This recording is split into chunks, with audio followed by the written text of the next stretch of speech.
So today we start with number 7. It's about structuring and designing organization. So in total, we have 4 learning objectives for this chapter, and today we finish only 2. The first learning objective is about the elements of an organization design. So in total, we have 6 elements of an organization design. The second learning objective is about mechanistic and organic organization. And at the end of this class, we'll have a case study for 10 or 15 minutes. So let's start the first learning objective, which is about describe 6 key elements in an organization design. Before I move forward towards explaining what is an organization design, refresh your concepts from chapter number 1, in which we studied about an organization. So what is an organization?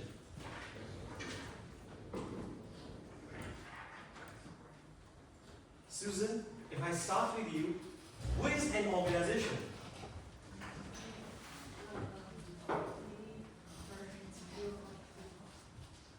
Pertinent group of people. We already studied this in chapter number 1. Tristan, what is organization?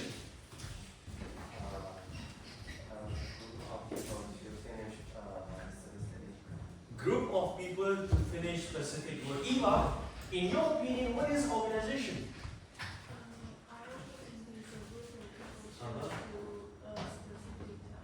Good. So, in real words, in real terms, in simple words, it is organization means group of people brought together to accomplish some specific task. We have 3 characteristics of an organization. Do you remember? Yes, the 3 characteristics of an organization. Good. People, goal, and structure. So that is from chapter number 1. And today we'll extend that knowledge, right, about organization, and we'll study the 6 elements of an organization design. So the 6 elements of an organization are called, first one, work specialization. Second one, departmentalization. Third one, authority and responsibility. 4, span of control. 5th, centralization versus decentralization. And the 5th element of an organization design is called formalization. So let's start with work specialization. Work specialization is about dividing work activities into separate job tasks based on specialty of the work.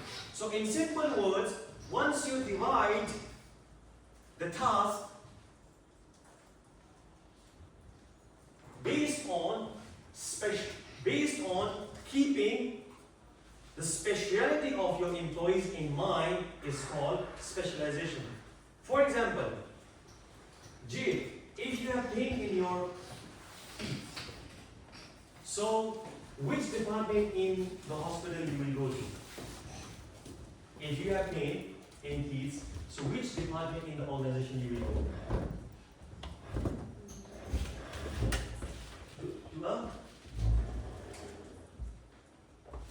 Like in the hospital, we have different departments: dentistry, cardiology, orthopedic, and different other departments. So which department you will go to? If you have pain in your teeth, so which department you will go to?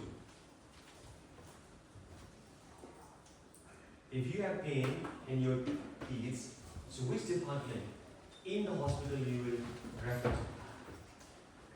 A dentist. Why? Why to the dentist? The question is why?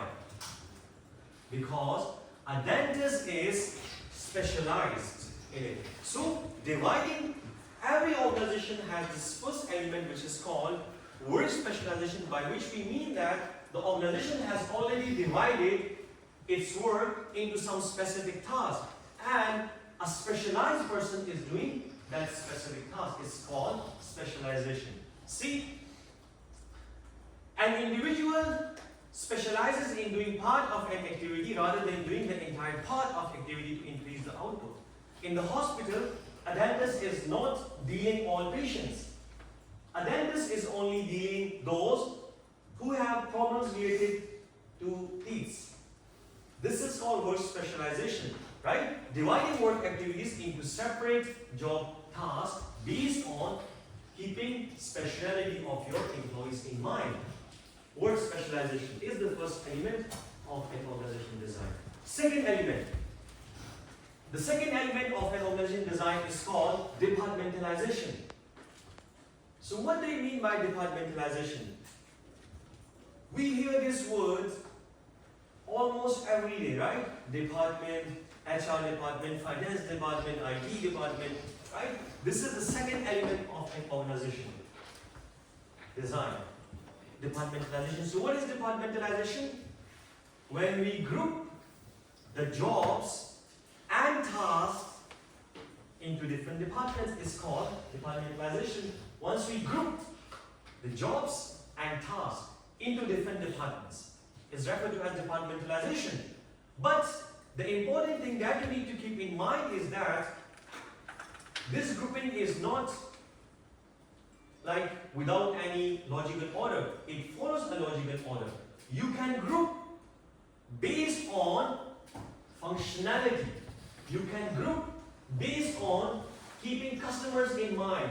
You can group keeping geography in mind. You can group jobs by keeping customers in mind. You can group jobs by keeping processes in mind.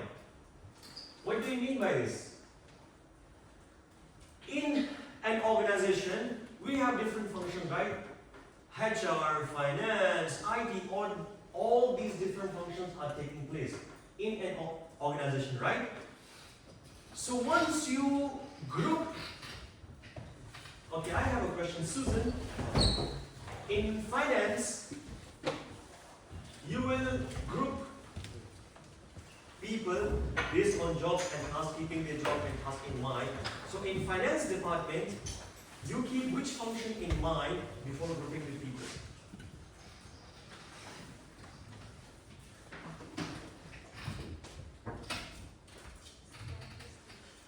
Something related to money and finance, right? So keeping that function in mind, we group, and it's called departmentalization. The second aspect is product, meaning that once you group by product line, we have different product lines. For example, we have, let's suppose if you're dealing in shoes, so we have man shoes, female shoes, Xiaopengyo shoes, and different shoes we have. So when you divide those people by giving them a separate task in mind, which is called a separate product in mind, also referred to as departmentalization. So let me cut the long story short. Departmentalization, in simple words, is the process of dividing jobs and tasks by keeping different aspects in mind. When you group jobs and tasks by keeping different aspects, for instance, functionality, customers, geography, process in mind, it is called departmentalization. Now let's further extend this knowledge. If your business has increased its operations, one office will be in Beijing, the other office will be in Shanghai. These are called different geographies or different regions. The employees are grouped into different regions. Some employees are best for Shanghai, some employees are suitable for Beijing, keeping their education background in mind, keeping other characteristics in mind, we place different people in different locations. It is also called departmentalization, right? So to cut the long story short, departmentalization is the process of grouping jobs and tasks by keeping functionality, customers, product, and process in mind. It's called departmentalization, and it is the second element of an organization design. The third element of an organization design is called authority and responsibility. So what do you think of authority? Amanda, what is, in your opinion, what is authority? In your own opinion, what is authority? So you said power. Susan, in your opinion, what is authority? Professional. In your opinion, what is authority?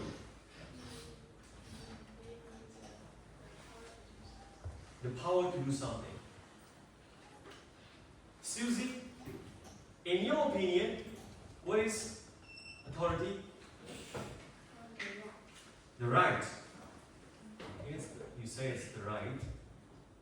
Eva, in your opinion, what is authority?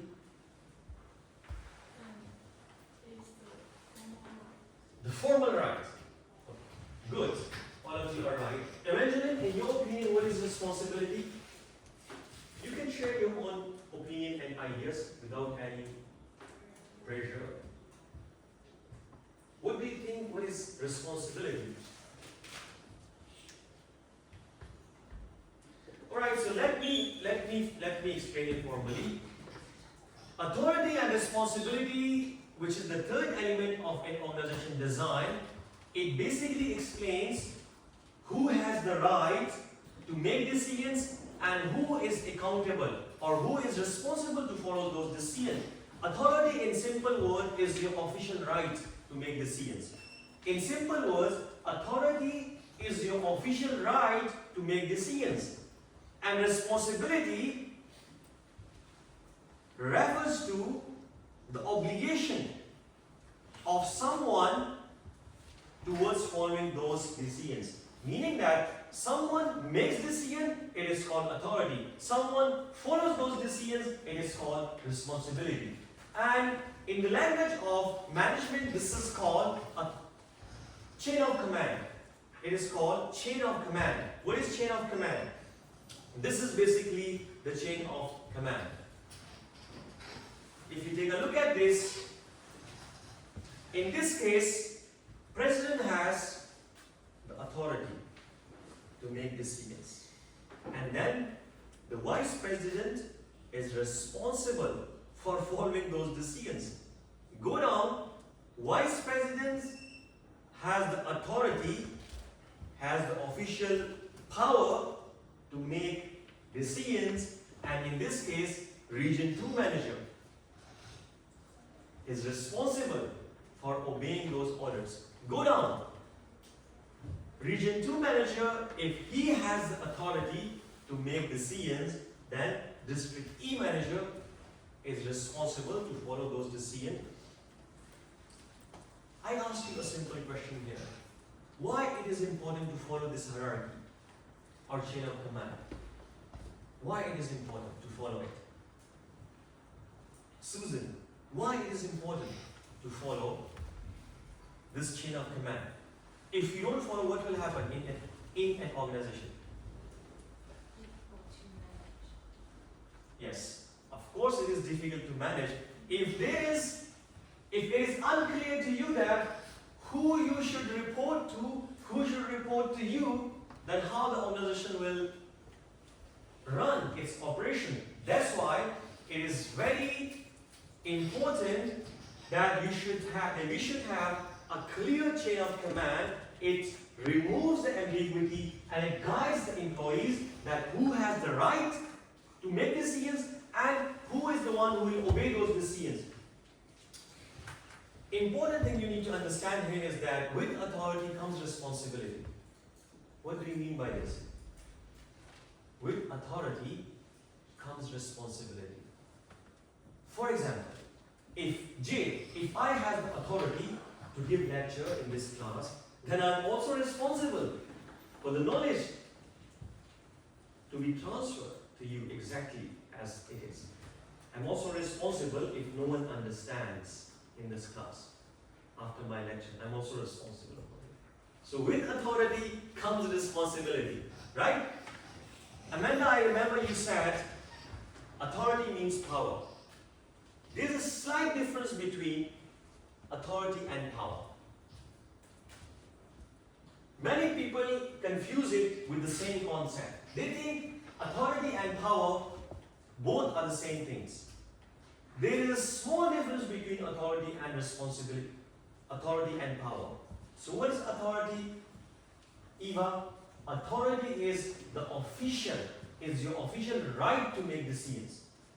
When you are in a position, once you have a designation, once you have a position which allows you to make decision, it is called your official right to make decision.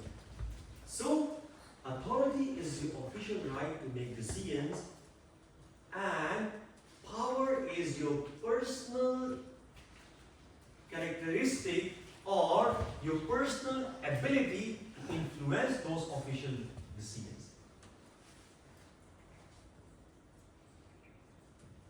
You got the point?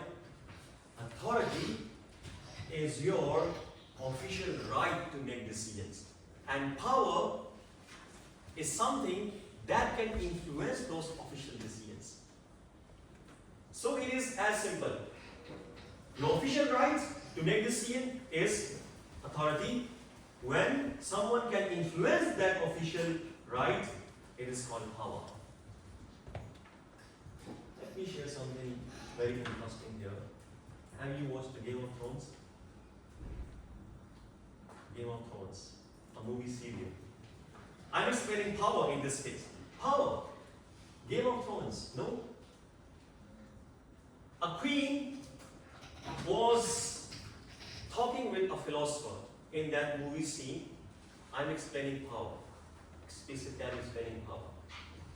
The queen was standing with this philosopher, and the philosopher was telling this queen that, Your Highness, today I'll teach you something very important, which is knowledge is power. This philosopher told that queen that knowledge is power. She took the sword from one of the soldier. She put the sword on his neck, on the philosopher's neck, and you said, cut his throat, seize him and cut his throat. She was about to cut his throat, and then she said, wait, philosopher, I have changed my mind. You know what? Power is power. So, this is just to explain that power is power. Knowledge is power, yes, we agree, but power is power. So there are different types of powers. The first type of power is called coercive power. Susan, write 10 pages of literature review for me by tomorrow, or I will fail you in exam number 2.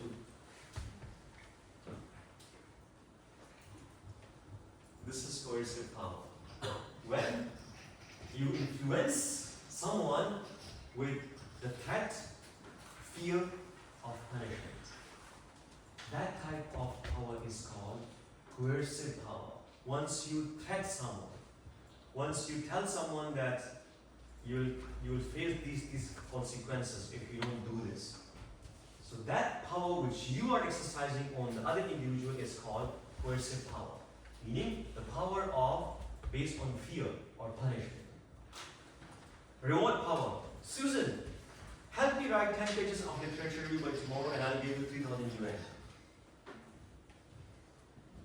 Reward power. You will say, okay, I'll do it because I'm getting 30,000 yuan from professor. So let me do it. This is called reward power. I am influencing her opinion to write for me, but through some reward. This is called reward power. When you expect some reward at the end, it influences your decision. Legitimate power. Legitimate power is the one which is based on which is backed by some law, which comes from an official position, which comes from an official designation, such as a police officer. A police officer has the right to stop your car and check it. Can. He has the power. Who gives him that power? His position, his rank, the legitimate rank he has, a police officer, an inspector, or you can name anyone. So legitimate power is the power that comes from any legal position, that comes from any official designation, and it is backed by law. It's called a legitimate power. And legitimate power is the most suitable power to exercise. Expert power. Expert power means some people are highly skilled, highly knowledgeable in their own fields. For instance, do you know Warren Buffett? Warren Buffett? Eva, do you know Warren Buffett? Anyone knows Warren Buffett? Susan knows, right? The one who's Warren Buffett? Investor. So, he is a famous investor in the world.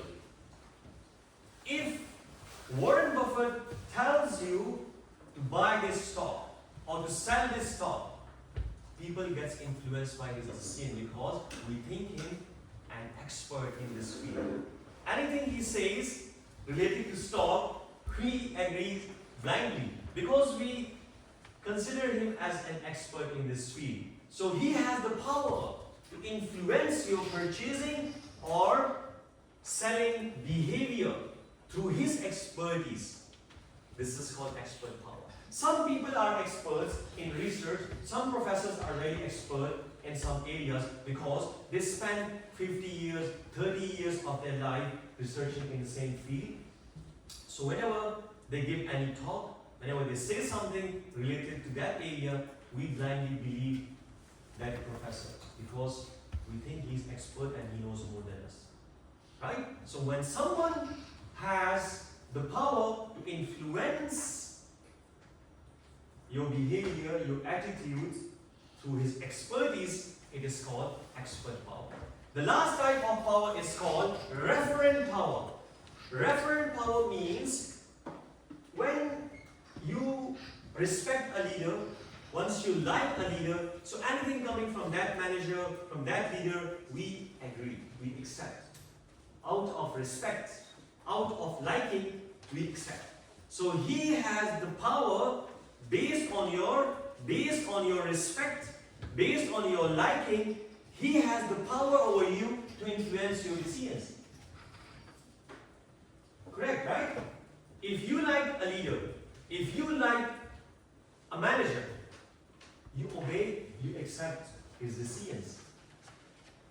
Thus, he has a referent power over your mind because you like him, because you respect him. You cannot say no to him. You will accept whatever he says. So he has a power that is called referent power. So I hope it clarifies the difference between authority and power. Authority is your official right to make decisions, whereas power is your personal ability to influence those official decisions. The fourth element of an organization design is called span of control. What is span? Bella? What do you mean by, what is, in your opinion, what is span?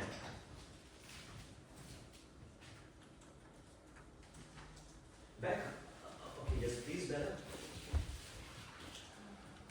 Span.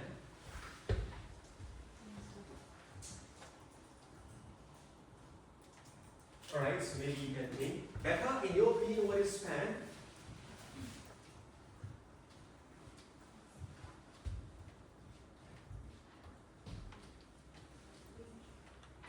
Good, you summed it up. A range. And if I remember correctly, range means in statistics, range means the distance between smaller point to the highest point, right? You is it correct? If I remember it correctly from statistics, range is the distance between smallest point to the highest point. So correct, you summed it up, it's somehow a range. So what do you mean by span of control?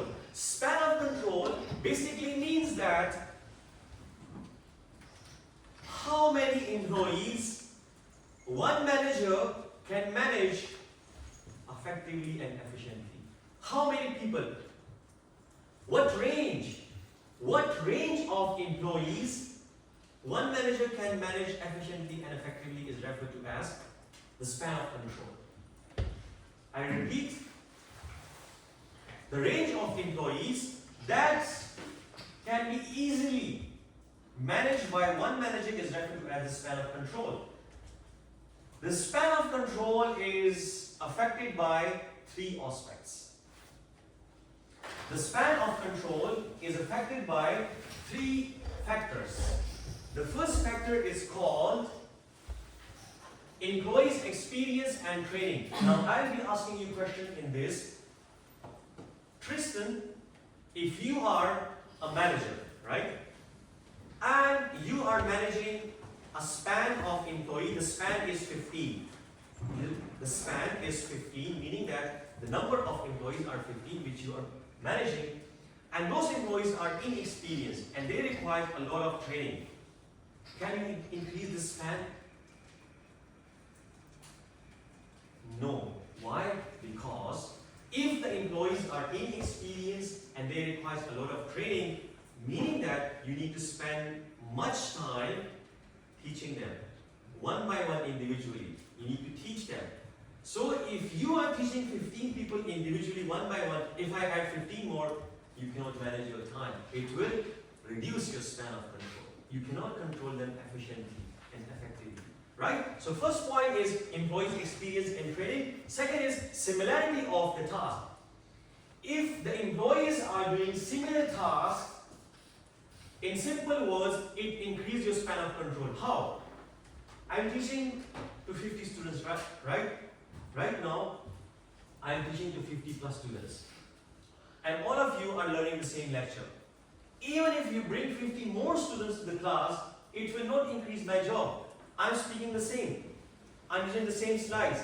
So if the employees are performing or doing the same task, similar task, the manager's span can be increased. Or manager can increase his span of control, meaning manager can increase his range of managing employees if the employees are performing similar tasks. Bring 100 more students. No problem. I'm teaching the same. I'm delivering the same lecture, using the same slides. But if the task which you are using is not similar, then it is difficult. Cannot increase the span of control. The last point is complexity of task. Remember, if the employees are performing complex tasks, let's suppose you're a manager. You're managing 15 employees, and the task is very complex, very difficult.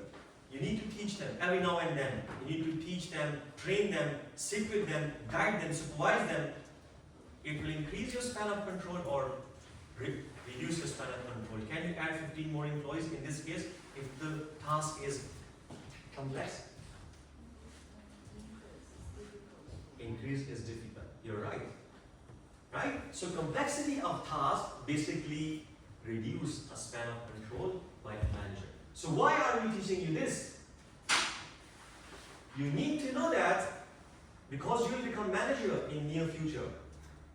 So you should know that what is your efficient range that you can manage.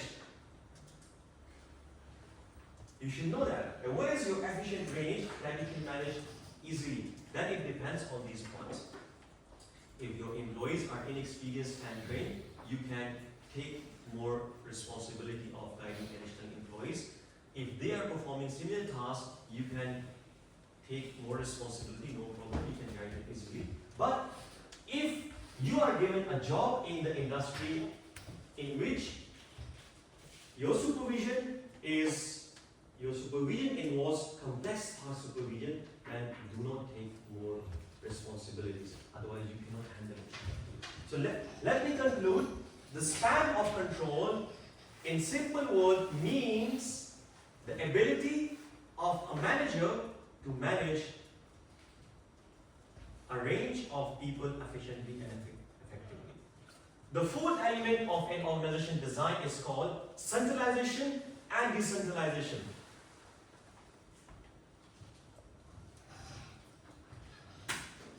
Eva, Write 10 pages of literature review for me by tomorrow. You do not have any choice. Write it for me. This is called centralization. The order comes from the top and you have to obey and follow it. It is called top-down approach. Right? The orders comes from the top, the decisions comes from the top, and the lower level employees have to obey. Eva, flip the coin. You argue with me and say, Professor, I cannot write 10 pages, it is too much for me, I can write 1 page. Say it. Say it. Yes. Say that 10 pages for me is very difficult, I cannot write, I can only write 1 page by tomorrow. Say it. Okay, thank you. This is called decentralization. You see, the lower employees say something and it is adopted. Right? Now let me conclude. Centralization means that the orders come from the top. Chain of command rests with one person. He passes the orders and orders are obeyed as it is. Such as a military general. He passes an order and all the subordinates have to follow that order. It is called top-down approach. The bottom-to-up approach, which is also called decentralization, meaning that the lower level employees can also give their input, and that input is accepted and valued at the higher level, and it is included in policy as well. It is called bottom-to-up approach. The last element of an organization design is called formalization. So what is formalization? Formalization refers to the set of rules and regulations and guidelines that affect, that guide the behavior of individuals in an organization. When your behavior is guided by some rules and some regulations, it is referred to as formalization. And every organization has its own rules. Sometimes it is called code of conduct. It is also called code of conduct, right? And there are some rules written which guides you, and you should be doing this. You cannot do this. You can do this. You can claim this. You cannot claim this. You can apply for this. You cannot apply for this. Some rules. So the rules that guides the behavior of individuals in an organization is referred to as formalization. So these are the 6 key elements of an organization design. Now let me conclude all these 6 in a tabular form. So first, work specialization. Work specialization meaning dividing work into specific tasks to increase efficiency and expertise. The key is, Chloe, the key here is dividing work activities into specific tasks. Specific tasks, not general tasks. Specific tasks. And each specific task is performed by a specialist. Each specific task, such as teeth, dentist, heart, cardiologist, bones, orthopedic. Specific task and a specialized person. Right? Departmentalization. Grouping jobs and tasks into different departments to increase coordination. This is the easiest explanation. Authority and responsibility. Defining who has decision-making power and who is to be held accountable. Authority and responsibility. Span of control. Determining how many employees report to a manager. Or in other words, how many employees can effectively and efficiently be managed by a single manager. Centralization versus decentralization. If the orders comes from the top and they are being followed at the bottom, top-down approach, and also called centralization. Decentralization, once the lower level employees can also provide their input, and that input is listened and it is included in the policy as well. It is called bottom-to-up approach.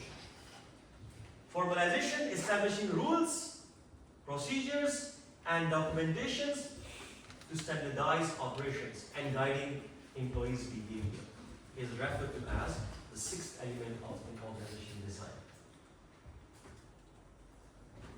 Right? Do you have any question from the first learning objective? Right. So let's move forward towards the second learning objective. The second learning objective is about identify the contingency factors that favor either the mechanistic model or the organic model of an organization. So we have two types of organization design models, or two models in an organization. The first model is called mechanistic. A mechanistic model, an organic model. So what is a mechanistic model and what is an organic model? These two models are very famous. So any organization which follows a lot of rules is called a mechanistic organization. Any organization which follows fixed duties is called a mechanistic organization. Any organization which follows a centralized decision making is called mechanistic organization. Any organization which follows official channels for communication such as emails is called a mechanistic organization. Any organization which has a taller structure is called a mechanistic organization. What is a taller structure? Employee 1, employee 2, employee 3, employee 4, employee 5, he reports to him, he reports to him, he reports to him, he reports to him. So it is a taller structure, meaning that we have a lot of employees in the chain of command. In the chain of command, in the hierarchy, we have many employees. Thus, it is called a taller structure. A taller structure. On the other hand, we have a flatter structure. Because we only have one or maybe two employees, A reports to B. So it is not taller, it is flatter. It can either be something like this as well. Yeah. A reports to B. So, flatter structure. Now, flip the coin. Now, let's explain an organic organization. An organic organization is any organization in the world which has less rules. Any organization which follows less rules. Any organization which have adaptable duties, meaning non-fixed duties. Any organization which follows decentralized decision making. Any organization which follows informal communication channel, WeChat, Facebook, right? Any organization which has a flatter structure is called an organic organization. Okay, now I have a technical question here. Let's ask.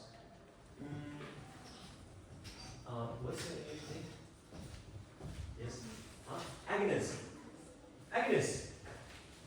A centralized decision making is top-down or bottom-up approach.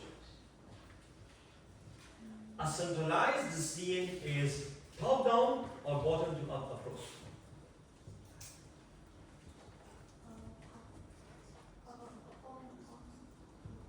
Centralized is bottom-up approach. Centralized. Top-down approach. Correct. Honey.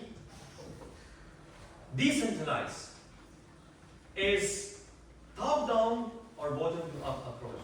Decentralized decision authority. decentralized. Is it a top-down or bottom-to-up approach? We just studied top-down and bottom-to-up approach. So is it top-down or bottom-to-up approach? Top-down. Arya? Decentralized CN authority or decentralized CN is top-down or bottom-to-up approach? Decentralized. Huh? Bottom-to-up approach. Correct. So remember the names. These are important. This slide is basically very, very important. This slide is very, very important. It has so many information. And I can confuse you with so many things in this on this slide. Right? So remember the key. An organization has many rules. It is called mechanistic. An organization has fewer rules, organic organization. Centralized decision making, mechanistic. Decentralized, organic. Taller structure, mechanistic. Flatter structure, organic. Fixed duties, mechanistic. Adoptable duties, organic. Okay, Susan, WKU, mechanistic or organic organization? Organic. Why?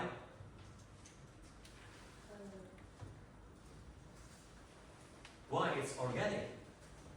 Why Venture King University is an organic? It's good.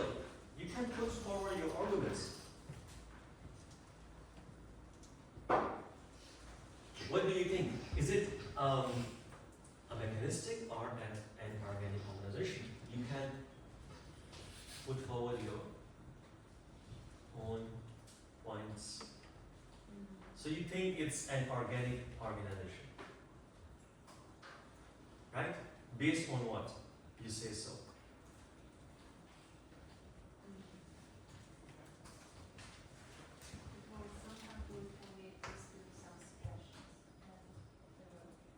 Sometimes? Sometimes what? You can give some suggestions to the school. So based on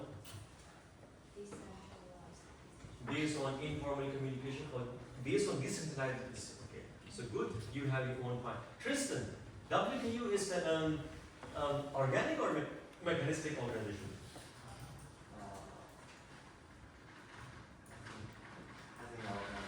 Organic. Based on what?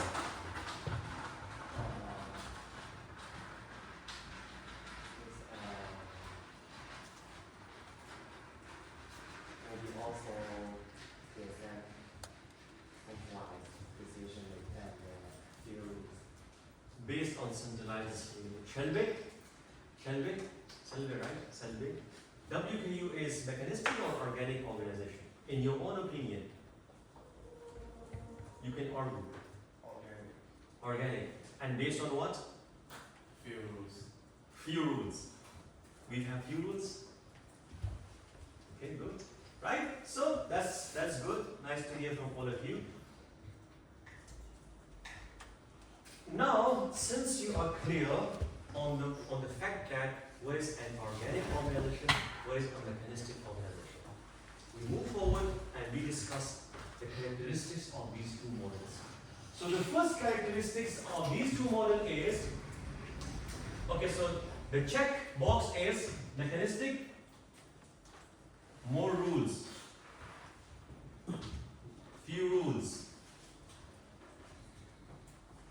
more rules, few rules, fixed duties, adopted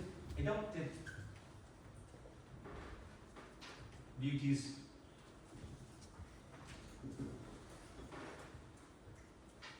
formalize or formal channel of communication, informal channel, informal channel. If I rephrase, it use top down, correct? True? Tristan, is it true? Top down approach.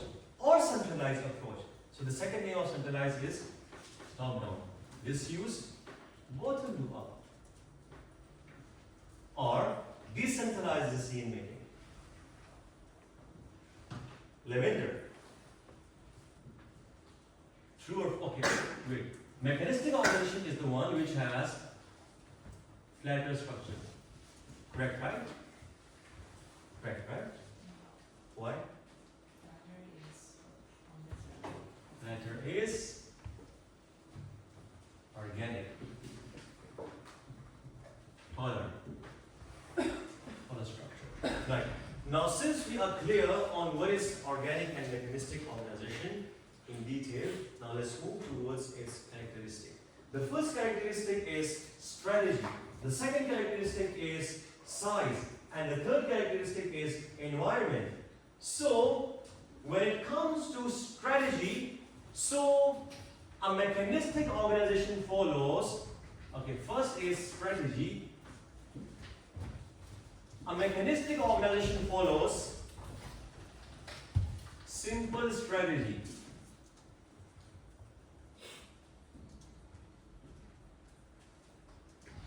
A mechanistic organization follows simple strategy. True or false? True or false? Susan, a mechanistic organization follows simple strategy. False. A mechanistic organization follows elaborative strategy. Remember this.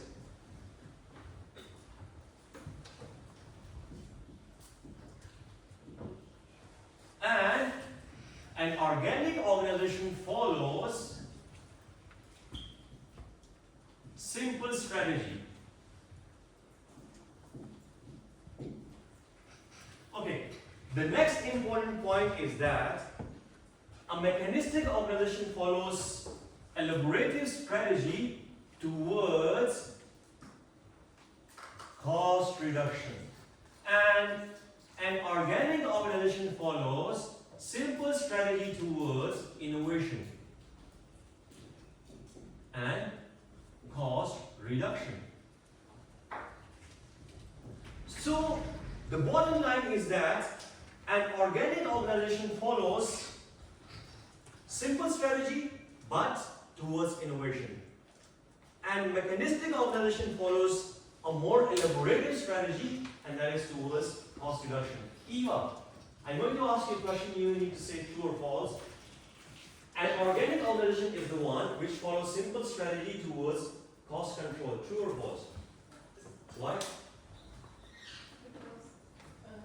cost is the innovation. Yes. An organic, you're right. An organic organization follows simple strategy towards boosting innovation, and a mechanistic organization, on the other hand, follows a complex strategy but towards cost reduction. So the key is a mechanistic organization is the one which focuses more on reducing cost. An organic organization is the one that focuses more on innovation. So you need to remember this. This is the first characteristic. The second characteristic is size. Second is size. This is first strategy. Second is size. This is not a fixed rule, but for easy understanding, if you see a company, if you see an organization that has more than 3,000 employees, more than 2,000 employees, it is called a mechanistic organization. If you see an organization which has less than 2,000 employees, it is called an organic organization. Right? This one it looks more easy. And the third characteristic is structure.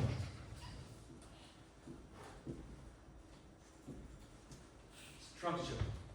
So strategy, size, and structure. Strategy, size, and structure. These are the three characteristics of an organization, of mechanistic and organic organization. When it comes to the environment, okay, third is environment. E and V, and E and V, the environment is the environment of a mechanistic organization is stable environment. And the environment of an organic organization is dynamic. So the environment for a mechanistic organization is stable.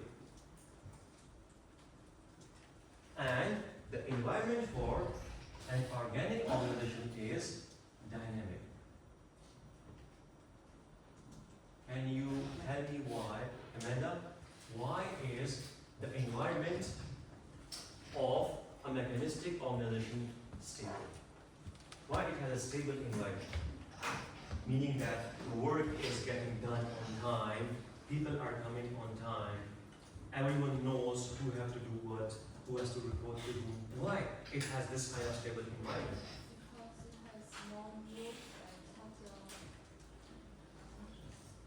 Yes, good. Because it has more rules and fixed rules. Fixed rules mean you will report to her, she will report to you. This is fixed. So once anything is fixed, it leads to stability. You are stable in your decision making. You know who you should report to. Why an organic organization has a dynamic environment? Because even why? Why an organic organization has a dynamic environment?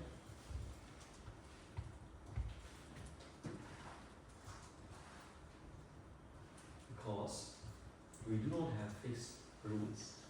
We do not have fixed duties. An accountant can sometimes help the HR department. The HR department can sometimes help the accounting department. Rules are not fixed. Duties are not fixed. Thus, the environment is dynamic, meaning that one person can do some other job as well one day. Right? So these are the three characteristics that you need to remember. The first characteristic is strategy, Tristan. Organic organization follows simple strategy towards innovation, and mechanistic organization follows elaborative strategy towards cost reduction. Second is size. Less than 2000, organic. More than 2000, mechanistic. Environment. If you see the business environment of any organization is stable, that is a mechanistic organization. If you see the environment, the business environment of an organization that is not stable, meaning it is dynamic, it keeps on changing, you are dealing with an organic organization. Right? So these are the two learning objectives. Now let me conclude what we studied today so far. Before I move forward towards the activity in the class, now let me conclude. Today we studied two learning objectives. The first one is explain the 6 elements in an organization design. And before moving towards the element, we need to know that an organization is a deliberate collection of people brought together to accomplish some specific task. We have 3 characteristics of an organization: people, goals, and structure. And we have 6 elements of an organization design. Starting with the first one, job specialization, departmentalization, authority and responsibility, span of control, centralization and decentralization, and formalization. Right? These are the 6 elements of an organization design. The second learning objective, identify the contingency factor that either favor. So, to explain mechanistic and organic organization. If I cut the long story short, many rules, mechanistic, less rules, organic, formal structure, mechanistic, informal communication structure, organic, more than 2000, mechanistic, less than 2000, organic, centralized decision making, mechanistic, decentralized decision making, organic, taller structure, mechanistic, flatter structure, organic, many rules, mechanistic, less rules, organic. There are three characteristics of these two models. The first characteristic is strategy. Mechanistic organization follows simple strategy towards innovation. An organic organization follows elaborative or more complex strategy towards cost reduction. Second characteristic, size. Less than 2000, organic. More than 2000, mechanistic. Third characteristic, environment. Stable environment, mechanistic. Dynamic or unstable environment, organic. Right? So that's it for today's lecture. Now, we will have a case study to discuss. It is basically related with the same second learning objective. If you scroll down, so you can see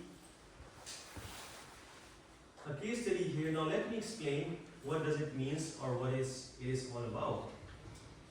Dragon Tech. Dragon Tech is a tech company in Shenzhen. It has grown rapidly as a startup. It used an organic structure like Alibaba. It used an organic structure, right? What is organic structure? Started with less people, less rules, more adaptable deities, right? Like Alibaba. Then, and decentralized and innovative. They follow decentralized technique at the start. Now with 3,000 plus employees and increasing competition, managers are considering shifting to mechanistic structure with more rules. Now what is the scenario? Let me explain it in more easy words. A Dragon Tech is a Shenzhen-based company. They started its operation organically, meaning with less rules, with less people, with more adaptable duties. But now, with the passage of time, the business has increased. And now it has reached almost 3,000 employees.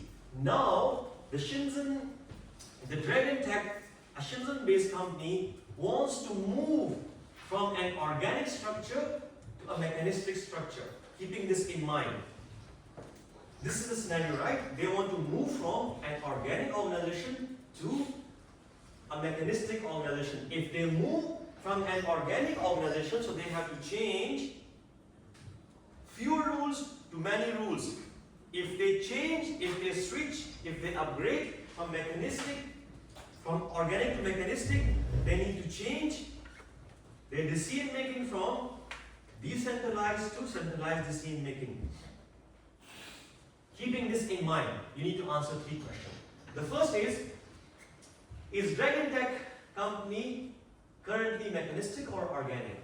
And why? You can easily see it from the details. Is it currently mechanistic or organic? First. Second, should Dragon Tech move towards a mechanistic structure? And why? As it said, the number of employees has increased to 3,000 and we want to move from mechanistic to organic to mechanistic. So should they move? Should Dragon Tech move from organic to mechanistic? If yes, why? Third, how do these contingency factors affect the decision? Meaning that shifting from organic to mechanistic organization, how it will affect the Dragon Tech's size, how it will affect the Dragon Tech strategy, and how it will affect the Dragon Tech environment. You can take 5 minutes and discuss it with your immediate colleagues, right? And after 5 minutes, I'll open the floor for a discussion on this matter. So you can discuss with your near colleagues. I open the floor for questions after 5 minutes. You can discuss.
Ready?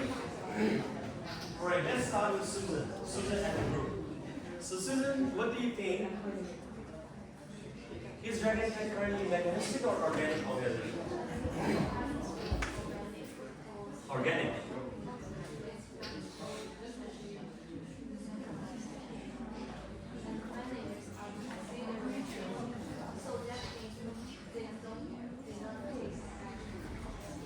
So you think is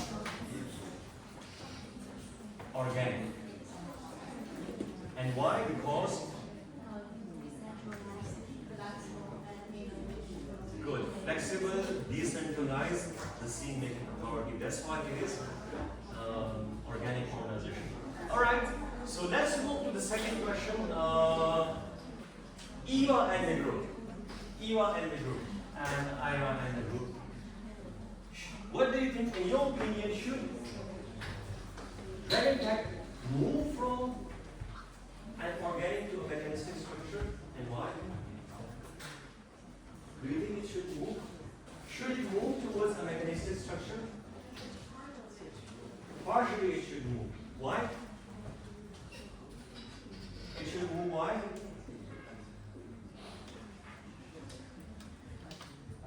Partially, you said partially it should move. Partially should move.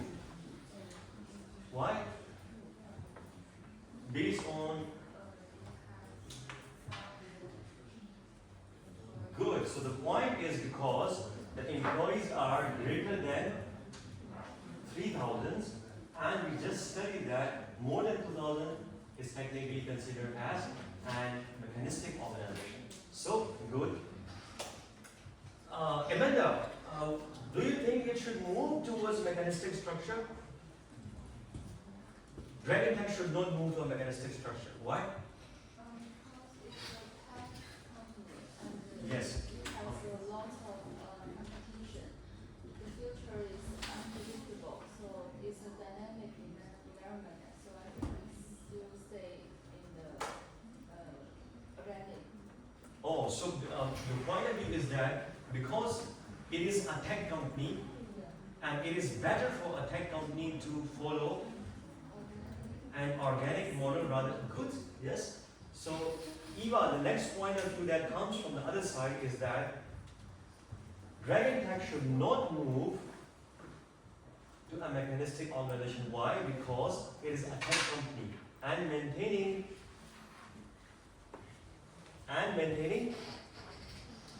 an organic environment is much better than a mechanistic environment, right? What's your English name? Ashley, yes, I remember. Ashley, how do you see these contingency factors will affect their decisions in terms of strategy? How the strategy of Dragon Tech will be affected, or what will happen to the strategy if they move from an organic to a mechanistic organization? What will happen to the strategy?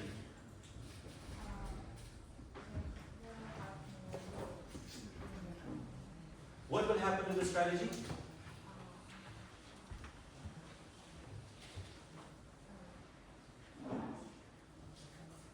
All right, you can think. Tristan, what will happen to the strategy if the Dragon Tech moves from organic to mechanistic organization? What will happen to the strategy?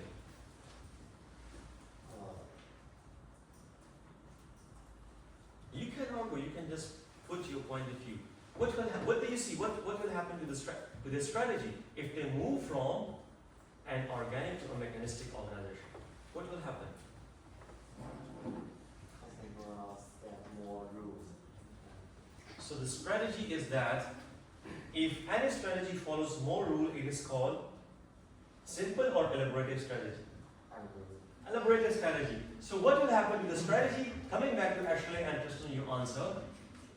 The strategy is that if they move from organic follows simple strategy, right?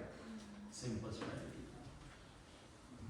If they shift from organic to a mechanistic organization, what will happen to the strategy? They have to change the strategy from simple to complex.